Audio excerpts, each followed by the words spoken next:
The people in Ukraine never wanted to be under Russian control.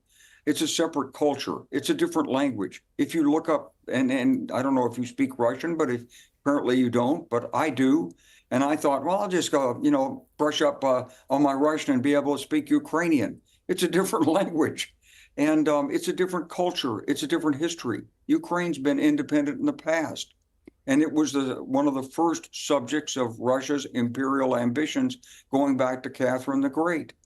And the way that it operates is it's not a nice colonialism. It's an ugly colonialism in which Russia says, I'm in charge here. I want a part of your business.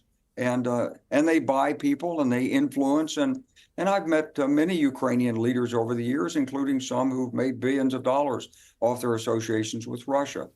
So when the United States looked at this in the early 1990s, we were hopeful that there would actually be democratic reform in Russia, but it didn't happen. And as Bill Clinton traveled abroad in 1993 and in 1994, and he looked at it himself and talked to these East European leaders who were emerging, they begged Clinton to give us the protection of NATO.